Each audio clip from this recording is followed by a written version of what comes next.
tayong lahat. Si Jesu Kristo'y nabuhay, nanaig sa kamatayan. Alleluia, Alleluia. Panginoon ang nagtirang sa tinubos niyang bayan. Nagpupuring mga hinirang, masayang nagdiriwang. Magalak tayong lahat. Si Jesu Kristo'y nabuhay, nanaig sa kamatayan. Alleluia, Alleluia. Sa ngalan ng Ama at ng Anak at ng Espiritu Santo, Amen. sumainyo ang Panginoon. At sumayo rin. Mga kapatid, aminin natin ang ating mga kasalanan upang tayo ay maging marapat gumanap sa banal na pagdiriwang. Inaamin ko Sa makapangyarihan Diyos at sa inyo mga kapatid, nalubha akong nagkasala sa isip, sa salita, sa gawa, at sa aking pagkukulang. Kaya isinasamo ko sa Mahal na Birheng Maria, sa lahat ng mga anghel at mga banal, at sa inyo mga kapatid na ako'y ipanalangin sa Panginoong ating Diyos. kaawaan tayo ng makapangyarihang Diyos, patawarin tayo sa ating mga kasalanan, at patnubayan tayo sa buhay na walang hanggan. Amen. Panginoon, kaawaan mo kami. Panginoon, kaawaan mo kami. Kristo, kaawaan mo kami. Kristo, kaawaan mo kami. Panginoon, kaawaan mo kami. Panginoon, kaawaan mo kami. Manalangin tayo.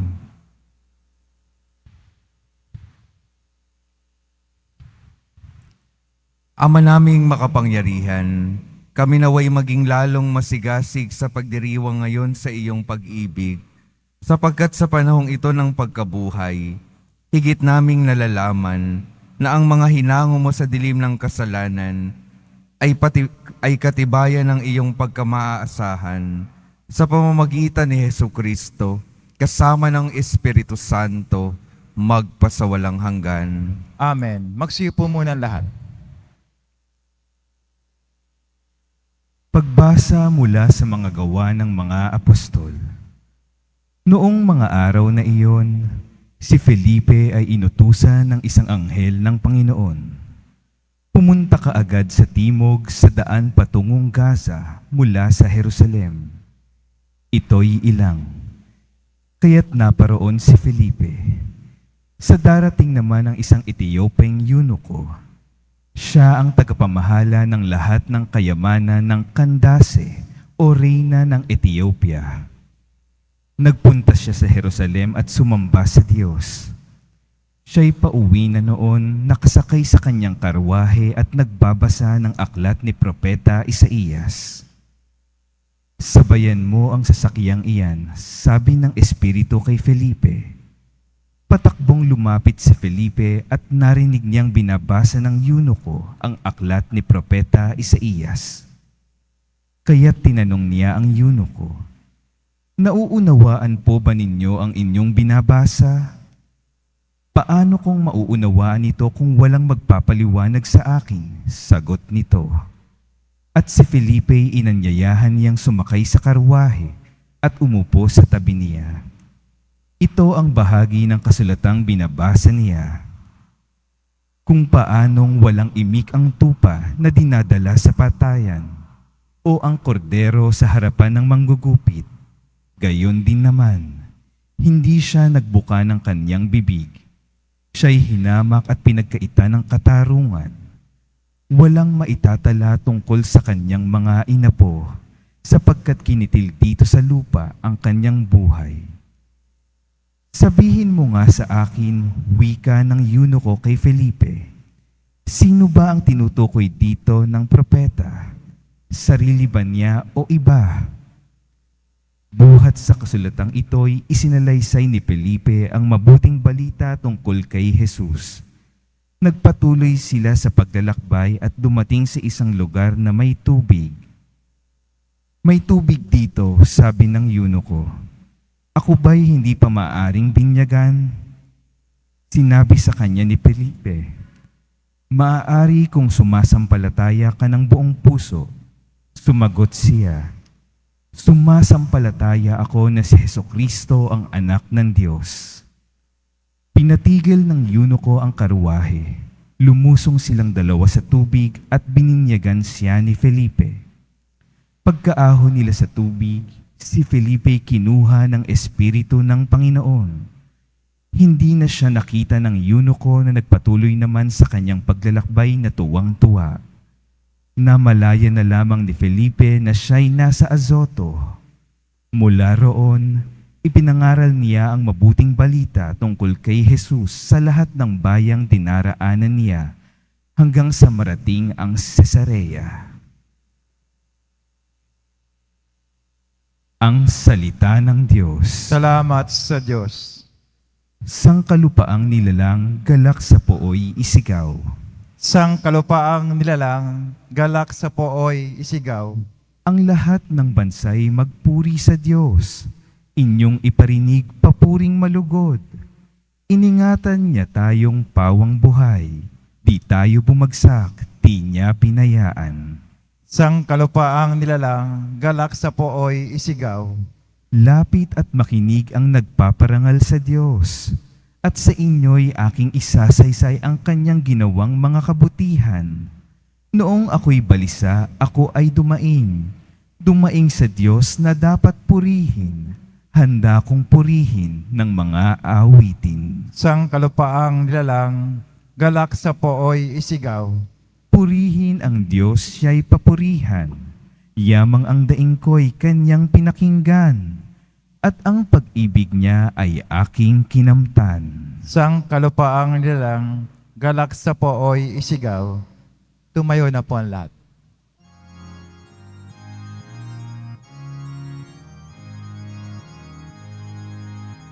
Hallelujah, Hallelujah, Hallelujah, Hallelujah. Pagkaing dulot ay buhay, si Jesus na poong mahal. Buhay natin siya kailanman. Hallelujah, Hallelujah, Hallelujah,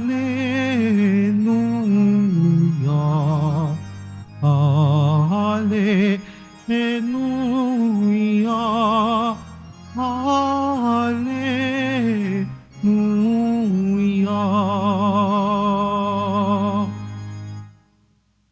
Sumainyo ang Panginoon. At sumayo rin. Ang mabuting balita ng Panginoon ayon kay San Juan. Papuri sa iyo, Panginoon. Noong panahong iyon, sinabi ni Jesus sa mga tao, walang makalalapit sa akin malibang dalhin siya ng amang nagsugo sa akin. At ang lalapit sa akin ay muli kong bubuhayin sa huling araw. Nasusulat sa aklat ng mga propeta, at silang lahat ay tuturuan ng Diyos. Ang bawat nakikinig sa Ama at natututo ay lalapit sa akin. Hindi ito nangangahulugang may nakakita na sa Ama. Yaong nagmula sa Diyos ang tanging nakakita sa Ama. Sinasabi ko sa inyo, ang nananalig sa akin ay may buhay na walang hanggan. Ako ang pagkaing nagbibigay buhay. Kumain ng mana ang inyong mga ninuno nang sila'y nasa ilang, gayon may namatay sila.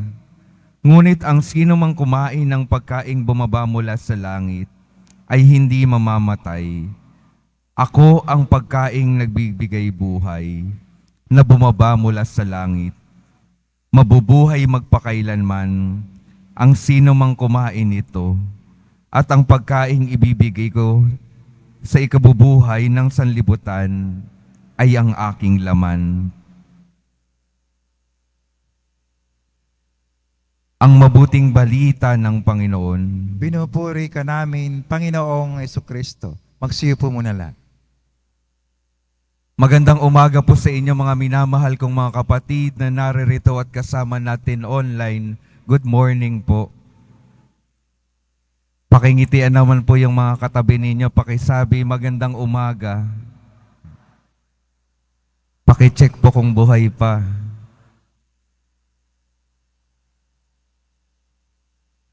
May tanong po ako. Kapag tayo ay nagugutom, saan tayo tumatakbo? Sa Jollibee daw. Kadalasan po kapag tayo ay nagugutom, tayo ay nasa tahanan, ang isang tatakbuhan natin, syempre, ay ang kusina. Kusina. Kaya naman mag-order tayo sa Grab, lalabas tayo, bibili tayo sa tindahan. Meron, alam natin, yung ating tatakbuhan, kapag yung tiyan natin ay kumakalam, nakakaranas ng gutom. Kapag sa buhay, nakakaranas din tayo ng mas malalim na gutom kaysa sa gutom sa tiyan. At nawa, kapag nakakaranas tayo ng mas malalim na gutom, alam din nawa natin kung saan tayo tatakbo. At kapag yung buhay na, yung ating kalooban, yung ating mga puso, ang naghahanap ng magpupuno dito, nawa malaman natin na ang tatakbuhan natin ay ang ating Panginoong Hesus Nazareno, lalo na sa Eucharistia. At nawa yung ating paglapit sa Kanya, yung ating pagtanggap sa Kanya, tunay na matanggap natin upang tunay na tayo ay mabusog. Pinapaalala po sa atin ng Ebanghelyo ngayon at nitong mga nakaraang araw na may dalawang tinapay na mahalaga sa ating mga buhay. Yung tinapay na bumubusog sa ating tiyan at yung tinapay na si Hesus Nazareno na matatagpuan natin sa Eucharistia. Kung yung tinapay na nagbubusog sa ating tiyan, itinatawid tayo sa pang-araw-araw.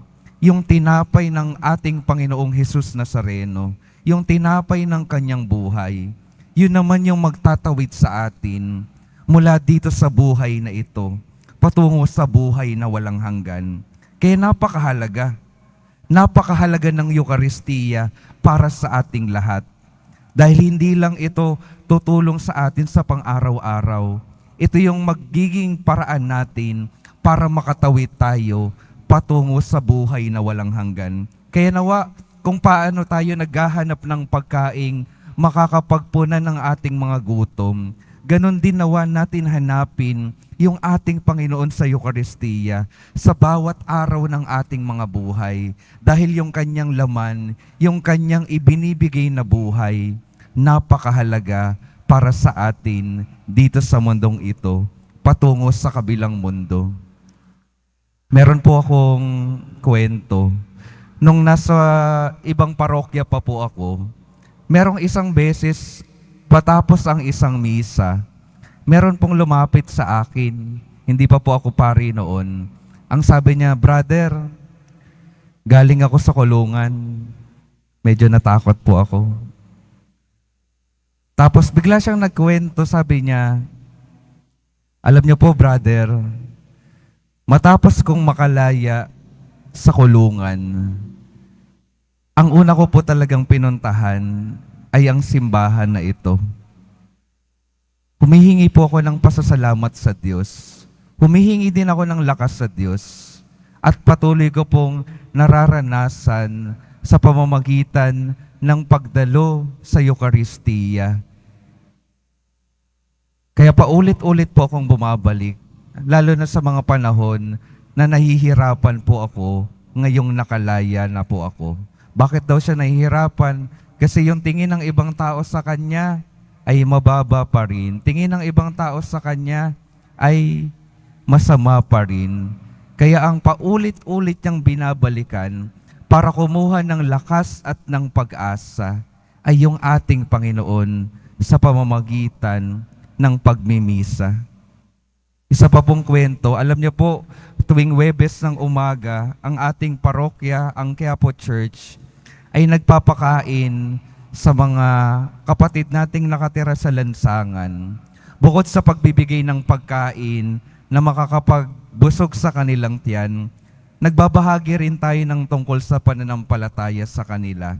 At matapos ang ilang linggo, ngayon po pang 54th Thursday na po natin, nung nakaraang buwan, may isa pong tumatanggap ng mga pagkain. Isa sa mga tumatanggap ng pagkain ang lumapit sa akin. Nagpapasalamat din siya dahil pinapakain natin sila linggo-linggo at bukod daw doon ay nakakarinig sila ng tungkol sa pananampalataya. Nakakadalo ng misa kung minsan nakakarinig ng tungkol sa pananampalataya. Ang sabi po niya sa akin nung isang beses, Father, ayoko na po ng buhay ko dati. Nagsisisi na po ako. Maraming salamat po dahil tinutulungan niyo kami. Hindi lang sa makakain namin linggo-linggo, ngunit pati sa pagbabahagi ninyo ng pananampalataya, sa pagpapakilala niyo sa amin ng ating Panginoong Hesus Nazareno. Kung titingnan po natin mga minamahal kong mga kapatid, yung dalawang kwento ng buhay na iyon ay binigyan ng bagong buhay ng ating Poong Hesus Nazareno sa paraan ng kanilang paglapit sa Kanya, pagdalo sa Kanyang pagdiriwang ng Eucharistia, pakikinig sa Kanyang salita. Yung ating Panginoon, sa ngayon pa lamang, binigyan na sila ng bagong buhay, ng buhay na magdadala sa kanila sa buhay na walang hanggan. Anong mahalagang ginawa nila? Patuloy na nakaisa, patuloy na nakinig, patuloy na tumatanggap sa ating Panginoon. At sa pamamagitan noon, nagkakaroon ng pagbabago, nagkakaroon ng lakas, nagkakaroon ng bagong inspirasyon yung kanilang mga buhay. Nakita nila yung dati nilang pagkakamali at dahil sa patuloy nilang pakikiisa at pakikiharap sa ating Panginoon, patuloy nilang ninanais yung mabuti na sa kanilang mga buhay at gusto na nilang iwanan yung dati nilang mga pagkakamali. Nawa mga minamahal kong mga kapatid, katulad ng ating mga kwento sa araw na ito, patuloy nawa nating matanggap yung ating Panginoon, lalo na sa pagmimisa. Mapakinggan yung Kanyang salita na magbibigay ng direksyon sa ating mga buhay. Patuloy na tanggapin yung Kanyang katawan, yung Kanyang laman, na magbibigay sa atin ng lakas. At nawa yung ating patuloy na pakikiisa dito, patuloy tayong baguhin, patuloy tayong tulungang maging tapat, at patuloy tayong maitawid sa ngayon pa lamang hanggang sa buhay na walang hanggan. Patuloy nawa itong magbigay sa atin ng buhay at inspirasyon sa ngayon pa lamang sa ating mga buhay. May huli po akong tanong. Sino po sa atin ang sumasakay sa jeep? Lahat po sa atin, ano po? Di ba po sa jeep, kadalasan merong marker sa harapan kung saan papunta. Makikita din natin sa gilid kung saan ang ruta. At kung minsan may sumisigaw pang mga barker para sabihin kung saan papunta yung jeep. Isang araw po, sa may Sampaloc, sa may Plaza Noli, meron pong sakayan pa Quiapo. Sumakay po ako doon. Nung pagkasakay ko, nasa jeep, nasa harapan, papuntang Quiapo. Nakasulat sa gilid, papuntang Quiapo. At may sumisigaw pa, Quiapo, Quiapo, Quiapo. Tapos bigla pong may lumapit na gustong sumakay din ng jeep. Alam niya po ang tanong niya. Ang tanong po noon, sa Quiapo ho ba? Kung mapapansin po ninyo, isinisigaw na, nakasulat na, kung minsan nahihirapan pa rin tayong maniwala at magtiwala. Nakasulat na, isinisigaw na, nahihirapan pa rin tayo kung minsan na maniwala at magtiwala. Sasabihin ko po sa inyo, yung daan patungo sa kaligtasan, nakasulat na at patuloy na isinisigaw sa atin. Nawa, bawasan na po natin yung pagdududa. Nawa, paniwalaan natin yung salita ng Panginoon, yung boses ng Panginoon na araw-araw sumisigaw sa atin para lamang magabayan tayo papunta sa patutunguhan ng ating buhay na ninanais ng Panginoon, ang buhay na walang hanggan.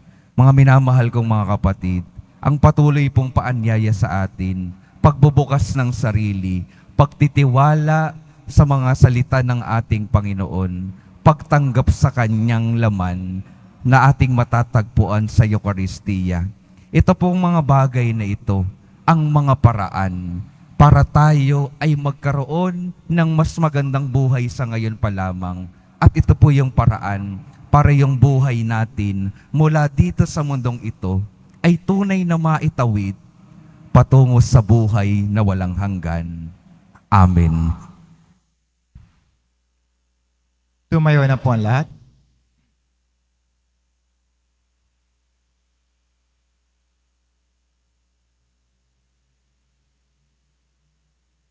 Minamahal kong mga kapatid, lumapit tayo ngayon at manalangin sa Diyos Ama na sa kabutihan ng kanyang puso ay isinugo ang kanyang anak, ang tinapay ng buhay.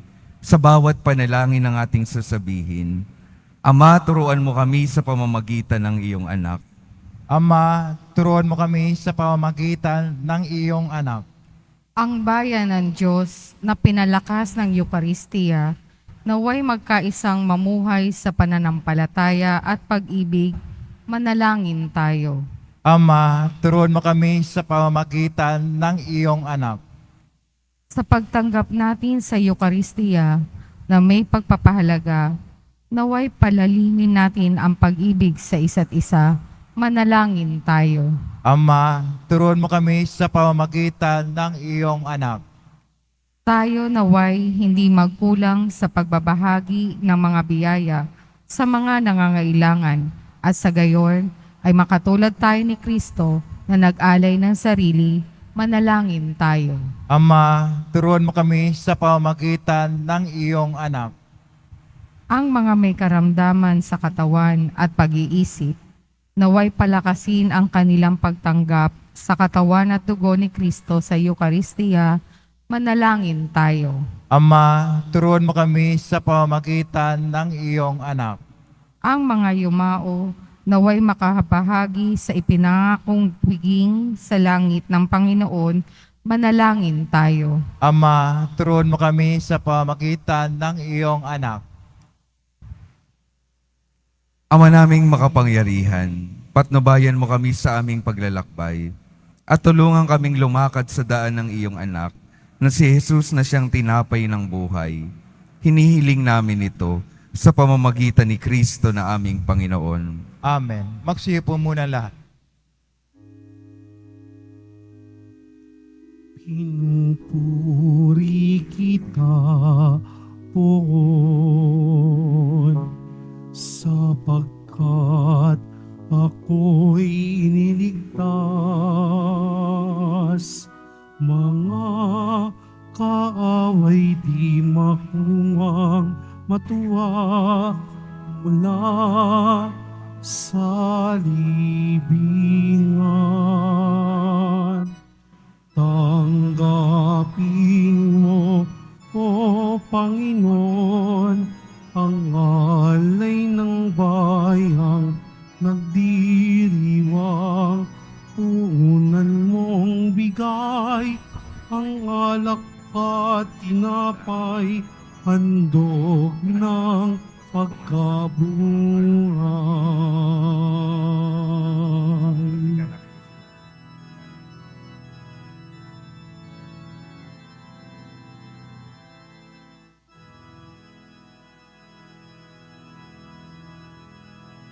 Tumayo na po ang lahat.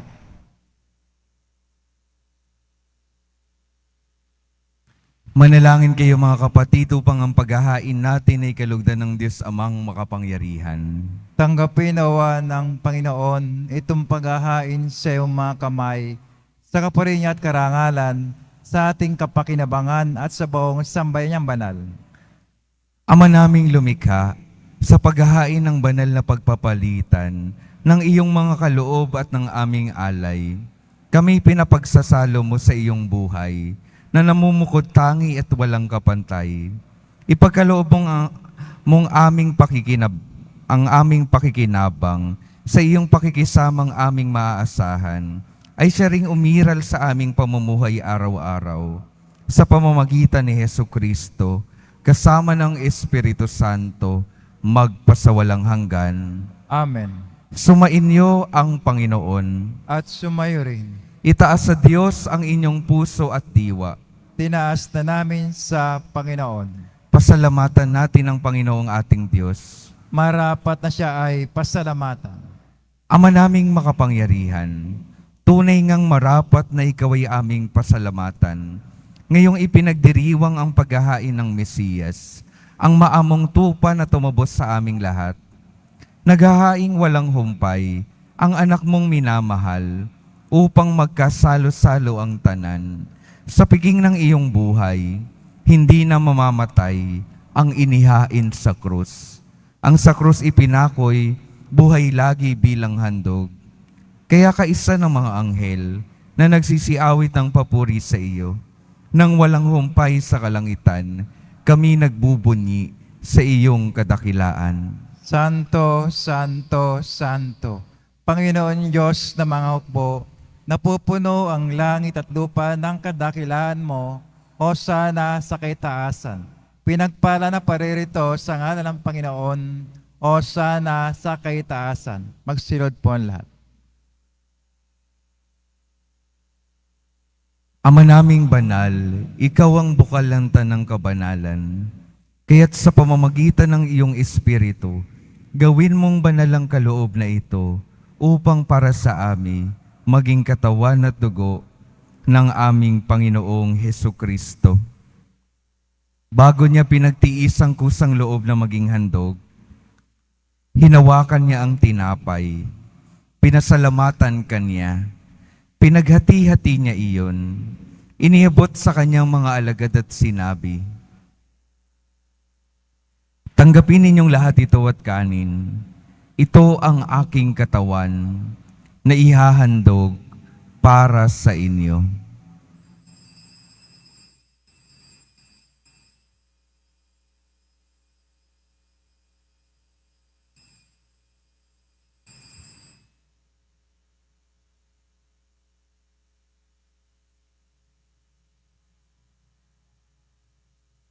Gayon din naman nung matapos ang hapunan, hinawakan niya ang kalis, muli kanyang pinasalamatan, iniabot niya ang kalis sa kanyang mga alagad at sinabi,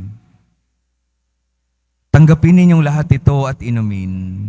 Ito ang kalis ng aking dugo, ng bago at walang hanggang tipan. Ang aking dugo na ibubuhos para sa inyo at para sa lahat, sa ikapagpapatawad ng mga kasalanan. Gawin ninyo ito sa pag-alala sa akin."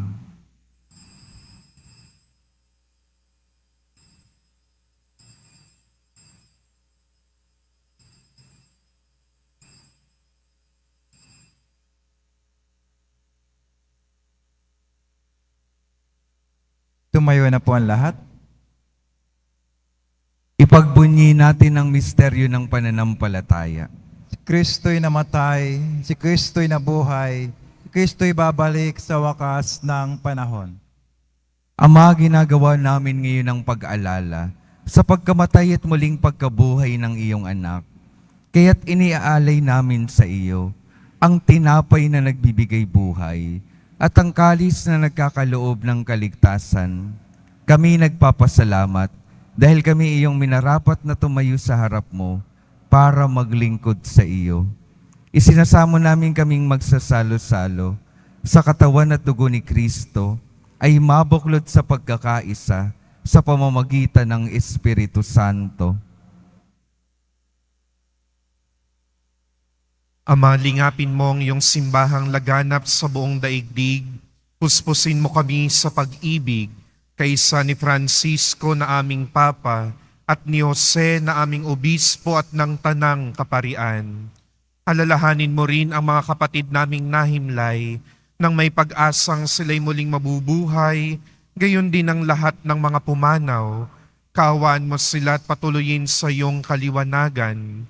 Kaawaan mo at pagindapatin kaming lahat na makasalo sa iyong buhay na walang wakas, kaysa ng mahal na Birheng Maria na ina ng Diyos, ng kabiyak ng puso niyang si San Jose, kaysa ng mga apostol ni San Juan Bautista, at ng lahat ng mga banal na namumuhay dito sa daigdig ng kalugod-lugod sa iyo.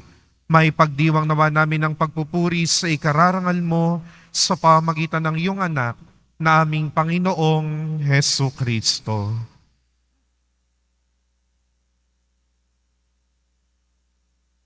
Sa pamamagitan ni Kristo, kasama niya at sa Kanya, ang lahat ng parangal at papuri ay sa iyo, Diyos Amang makapangyarihan, kasama ng Espiritu Santo, magpasawalang hanggan. Amen. Sa tagubilin ng mga nakagagaling na utos at sa turo ni Jesus, na Panginoon natin at Diyos, ipahayag natin ng lakas loob. Ama namin, Sumasalangit ka, sambahin ang ngalan mo. Mapasa amin ang kaharian mo. Sundin ang loob mo dito sa lupa para nang sa langit. Bigyan mo kami ngayon ng aming kakanin sa araw-araw at patawarin mo kami sa aming mga sala para nang pagkapatawad namin sa nagkakasala sa amin at huwag mo kami pahintul sa tukso at yadya mo kami sa lahat ng masama. hinihiling namin kami yatiya sa lahat ng masama, pagkalooban ng kapayapaan araw-araw, iligtas sa kasalanan at ilayo sa lahat ng kapahamakan, samantalang aming pinananabikan ang dakilang araw ng pagpapahayag ng tagapagligtas naming si Hesu Kristo. Sapagkat iyo ang kaharian at ang kapangyarihan at ang kapurihan magpakailanman. Amen. Panginoong Hesu Kristo, sinabi mo sa iyong mga apostol, kapayapaan ang iniiwan ko sa inyo, ang aking kapayapaan ang ibinibigay ko sa inyo. Tunghayan mo ang aming pananampalataya at huwag ang aming pagkakasala.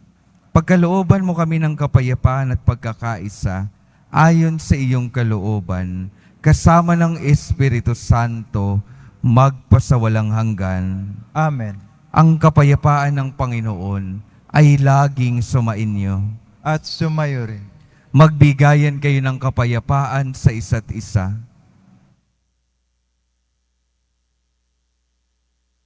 Kordero ng Diyos na nag-aalis ng mga kasalanan ng sanlibutan, maawa ka sa amin. Kordero ng Diyos na nag-aalis ng mga kasalanan ng sanlibutan, maawa ka sa amin. Kordero ng Diyos na nag-aalis ng mga kasalanan ng sanlibutan, ipagkaloob mo sa amin ang kapayapaan. Magsilod po lahat.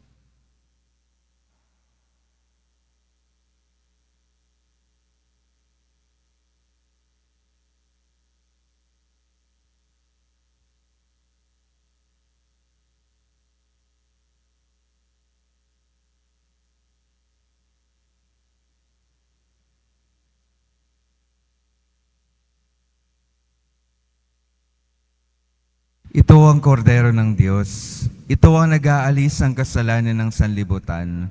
Mapalad ang mga inaanyayahan sa kanyang piging. Panginoon, hindi ako karapat-dapat na magpatuloy sa iyo, ngunit sa isang salita mo lamang ay gagaling na ako.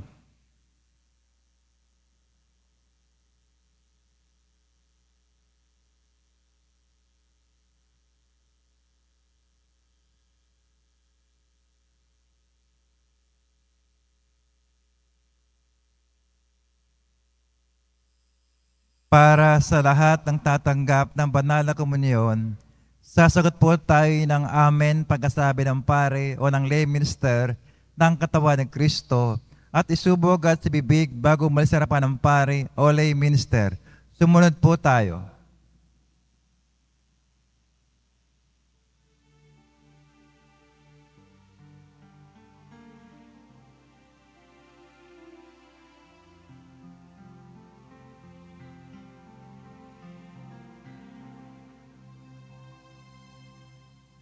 Kristo'y nirain na, pamaskong mamutupa. Magsalo tayong masaya sa tinapay na pamista,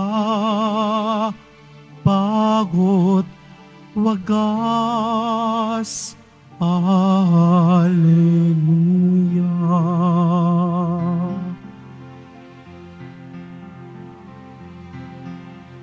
Purihin ang Panginoon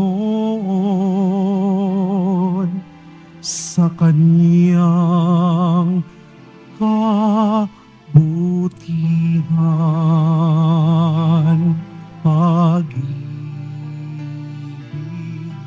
niya'y tunay, laging tapat, kailanman. Si Kristo'y inihain na, pamaskong mamutupa. Magsalo tayong masaya sa tinapay na pamista, bago't wagas. Hallelujah.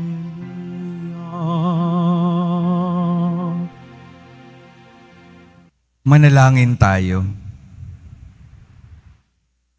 Ama naming mapagmahal, manatili kang kapiling ng iyong sambayanan na ngayon pinapakinabang mo sa iyong sariling buhay at gawin mong kami pasulong na makahakbang mula sa dati naming pagkamakasalanan patungo sa pagbabagong nagdudulot ng iyong kabutihan. Sa pamamagitan ni Hesukristo, kasama ng Espiritu Santo, magpasawalang hanggan. Amen. Mga minamahal kong mga kapatid, nais ko lang pong ipakilala ang kasama ko pong pari ngayon dito sa ating pagmimisa, si Father Francis Madarang ng Diocese of Antipolo, Parish Priest ng San Jose, Manggagawa sa Montalban, Rizal. Siya po ay isa sa mga naging kuya ko nung nag-aaral pa po ako sa seminaryo at maligaya po ako na makasama siya ngayon sa ating pagmimisa. Palakpakan po natin si Father Francis at ang kanyang mga kasama. Susunduin po nila ang ating mahal na poong Jesus Nazareno para ang ating mahal na poon ay dumalaw sa kanilang parokya sa Montalban, Rizal. Father Francis, welcome po sa Quiapo. Ayan po. At katulad po nung nasabi ko kanina, tuwing Huwebes ng umaga po, ang programa ng ating parokya ay pagpapakain sa mga kapatid nating nasa lansangan. Nawa ang akin pong paanyaya ay patuloy nyo kaming ipagdasal para patuloy na dumami yung tumutulong sa amin at patuloy na magbigay ng suporta sa abot ng ating makakaya upang maipagpatuloy natin yung programa na nakakapagbusog ng tiyan sa mga kapatid nating nagugutom.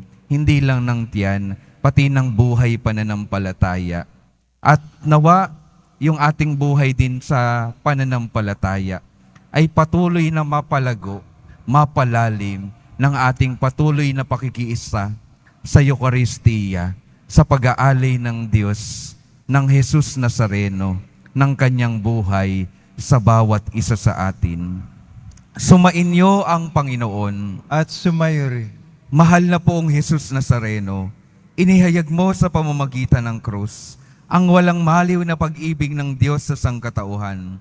Pakinggan mo ang kahilingan ng iyong angkan na nagsusumamo sa iyo. Makamtanawa nila ang iyong katugunan at tanggapin ang kasagutan na may utang na loob na tinatanaw. Basbasan din po ninyo ang mga daladala nilang mga imahen at dasalan sa pamamagitan ng bendisyon na ito, Naway maalala nila ang mga pangako nila noon sa binyag, na ikaw ay kanilang iibigin at paglilingkuran bilang Panginoon magpasawalang hanggan. Amen. At pagpalain kayo ng makapangyarihang Diyos, Ama, Anak at Espiritu Santo. Amen. Humayo kayong mapayapa, taglay ang pag-ibig ng Poong Jesus Nazareno. Salamat sa Diyos.